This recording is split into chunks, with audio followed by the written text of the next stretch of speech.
Friends ಎಲ್ರಿಗೂ ನಮಸ್ಕಾರ. ಇವತ್ತು ನಾವು ನಮ್ಮ ಚಾನಲಲ್ಲಿ ಏನು ರೆಸಿಪಿ ನೋಡ್ತಾ ಇದ್ದೀವಿ ಅಂದರೆ ಸಿಂಪಲಾಗಿ ಒಂದು ಈವ್ನಿಂಗ್ ಸ್ನ್ಯಾಕ್ಸ್ ಫ್ರೆಂಡ್ಸ್.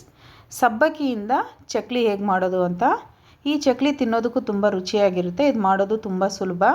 ಇದಕ್ಕೆ ಮೊದಲಿಗೆ ನಾನಿಲ್ಲಿ 2 ಕಪ್ಪಷ್ಟು ಸಬ್ಬಕ್ಕಿನ ಮಜ್ಜಿಗೆ ಜೊತೆಗೆ ಹಾಕಿ ಚೆನ್ನಾಗಿ ನೆನೆಸಿಟ್ಟಿದ್ದೀನಿ. ಇದು ಒಂದು 8 ಅವರ್ ಆದರೂ ಚೆನ್ನಾಗಿ ನೆನಿಬೇಕು, ಆಗ ಮಾತ್ರ ಚೆನ್ನಾಗಿರುತ್ತೆ. ನೋಡಿ, ಮುಟ್ಟು ನೋಡಿದ್ರೆ ಈ ರೀತಿ ಮೆತ್ತಗಿರಬೇಕು. 2 ಕಪ್ಪು ಸಬ್ಬಕ್ಕಿಗೆ 3 ಕಪ್ಪಷ್ಟು ಅಕ್ಕಿ ಹಿಟ್ಟು. ಇದು ಮಾಮೂಲಿ ಅಕ್ಕಿ ಹಿಟ್ಟೆ ಫ್ರೆಂಡ್ಸ್. ನೋಡಿ, ಈ ಕಪ್ಪಲ್ಲೇ 2 ಕಪ್ ಸಬ್ಬಕ್ಕಿಗೆ 3 ಕಪ್ಪು ಅಕ್ಕಿ ಹಿಟ್ಟು, ಮತ್ತು ಒಂದು ಅರ್ಧ ಟೀ ಸ್ಪೂನಷ್ಟು ಜೀರಿಗೆ, 1 ಟೇಬಲ್ ಸ್ಪೂನಷ್ಟು ಅಚ್ಚಕಾರದ ಪುಡಿ, ಉಪ್ಪು ನಿಮ್ಮ ರುಚಿಗೆ ತಕ್ಕಷ್ಟು. ಇದಿಷ್ಟೇ ಫ್ರೆಂಡ್ಸ್ ಇದಕ್ಕೆ ಬೇಕಾಗಿರೋವಂಥದ್ದು. ಎಣ್ಣೆ ಕರಿಯೋದಕ್ಕೆ ಎಷ್ಟು ಬೇಕೋ ಅಷ್ಟು ಎಣ್ಣೆ. ಈಗ ನೋಡಿ, ಸಬ್ಬಕ್ಕಿನೆಲ್ಲ ಒಂದು ಮಿಕ್ಸಿ ಜಾರ್ಗೆ ಹಾಕ್ಕೊಂಡು ಒಂದು ಸ್ವಲ್ಪ ನೈಸಾಗಿ ರುಬ್ಕೊಳ್ಳಿ. ಈ ರೀತಿ ರುಬ್ಕೊಂಡು ಇದನ್ನೆಲ್ಲ ಒಂದು ಪಾತ್ರೆಗೆ ಹಾಕಿ, ಈಗ ಉಪ್ಪು ನಿಮ್ಮ ರುಚಿಗೆ ತಕ್ಕಷ್ಟು ನೀವು ಹಾಕ್ಕೊಳ್ಳಿ. ನಾನಿಲ್ಲಿ 1 ಟೀ ಸ್ಪೂನಷ್ಟು ಪುಡಿ ಉಪ್ಪು ಹಾಕ್ತಾಯಿದ್ದೀನಿ. ಮತ್ತು ಇದ್ರ ಜೊತೆಗೇನೆ ನಾವು ತೆಗೆದಿಟ್ಟಿರೋಂಥ ಜೀರಿಗೆ ನಾನು ಹಾಕ್ಕೊಳ್ಳೋಣ. ಇದಕ್ಕೆ ಜೀರಿಗೆ ಎಷ್ಟು ಸೇರಿಸ್ತೀವೋ ಅಷ್ಟು ರುಚಿಯಾಗೂ ಇರುತ್ತೆ, ಘಮ ಕೂಡ ತುಂಬ ಚೆನ್ನಾಗಿರುತ್ತೆ ಫ್ರೆಂಡ್ಸ್.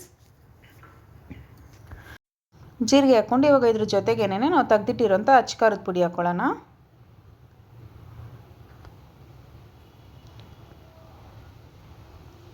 ಈಗ ಇದ್ರ ಜೊತೆಗೇನೆ ಅಕ್ಕಿ ಹಿಟ್ಟು ಹಾಕ್ಕೊಳ್ಳೋಣ ಫ್ರೆಂಡ್ಸ್. ಅಕ್ಕಿ ಹಿಟ್ಟು ನೋಡ್ಕೊಳ್ಳಿ, ನಿಮಗೆ ಗೊತ್ತಾಗಿಲ್ಲ ಅಂದರೆ ಅಕಸ್ಮಾತು ನೀವು ಹಾಕಿ ಮಿಕ್ಸ್ ಮಾಡ್ತಾನೂ ಸ್ವಲ್ಪ ಸೇರಿಸ್ಕೊತಾ ಬನ್ನಿ. ನೋಡಿ, ಈ ರೀತಿ ಚೆನ್ನಾಗಿ ನೀರು ಹಾಕ್ಕೊಂಡ್ರೆ ನಾವು ನೆನೆಸಿಟ್ಟಿದ್ದೀವಲ್ವ ಫ್ರೆಂಡ್ಸ್ ಮಜ್ಜಿಗೆ, ಅದ್ರ ಜೊತೆಗೇ ಮಿಕ್ಸ್ ಮಾಡ್ಕೊಳ್ಳಿ, ಚೆನ್ನಾಗಿರುತ್ತೆ. ನಾನು ಇದಕ್ಕೇನು ಎಕ್ಸ್ಟ್ರಾ ನೀರು ಸೇರಿಸ್ಕೊತಾ ಇಲ್ಲ.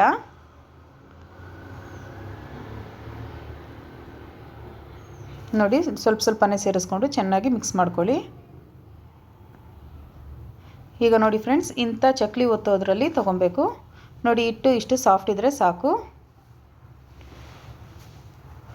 ಈಗ ಇದನ್ನು ನಾವು ಚಕ್ಲಿ ಒತ್ತೋದ್ರೊಳಗಡೆ ಹಾಕ್ಕೊಳ್ಳೋಣ.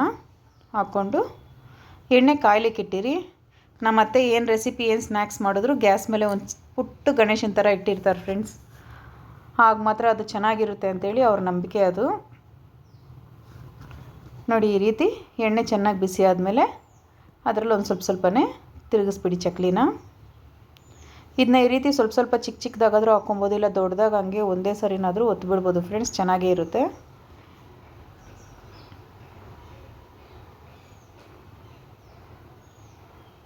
ನೋಡಿ, ಈ ರೀತಿ ಚೆನ್ನಾಗಿ ಎಣ್ಣೆಯಲ್ಲಿ ಕಾಯಬೇಕು.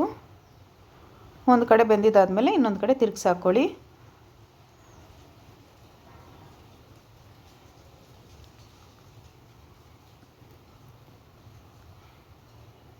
ನೋಡಿ, ಈ ರೀತಿ ಎಣ್ಣೆ ಚೆನ್ನಾಗಿ ಬಬಲ್ಸ್ ಬರೋದೆಲ್ಲ ಸ್ಟಾಪ್ ಆದಮೇಲೆ ಇದನ್ನ ತೆಗೆದು ಸೈಡ್ಗೆ ಇಟ್ಬಿಡೋಣ.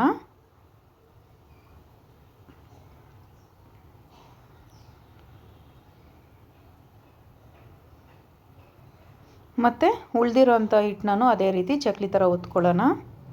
ಎಲ್ಲ ಎಣ್ಣೆಲಿ ಹಾಕಿ ಡೀಪ್ ಫ್ರೈ ಮಾಡಿ ತಗೊಳ್ಳಿ ಫ್ರೆಂಡ್ಸ್. ಅಷ್ಟೇ ನೋಡಿ ಫ್ರೆಂಡ್ಸ್, ತುಂಬ ರುಚಿಯಾದಂಥ ಸಬ್ಬಕ್ಕಿ ಚಕ್ಲಿ ರೆಡಿಯಾಗಿದೆ. ಇದು ಈವ್ನಿಂಗ್ ಸ್ನ್ಯಾಕ್ಸ್ಗೆ ತುಂಬ ರುಚಿಯಾಗಿರುತ್ತೆ. ನೀವು ಈ ರೆಸಿಪಿನ ಟ್ರೈ ಮಾಡಿ ನೋಡಿ ಫ್ರೆಂಡ್ಸ್. ನಿಮಗೆ ಈ ರೆಸಿಪಿ ಇಷ್ಟ ಆಗಿದ್ದರೆ ಈ ವಿಡಿಯೋನ ಲೈಕ್ ಮಾಡಿ, ಶೇರ್ ಮಾಡಿ, ಕಮೆಂಟ್ ಮಾಡಿ. ಮರಿದರೆ ನಮ್ಮ ಚಾನಲ್ನ ಸಬ್ಸ್ಕ್ರೈಬ್ ಮಾಡ್ಕೊಳ್ಳಿ ಫ್ರೆಂಡ್ಸ್. ನಿಮ್ಮ ಸಪೋರ್ಟ್ ಯಾವತ್ತೂ ಹೀಗೆ ಇರಲಿ. ಧನ್ಯವಾದಗಳು.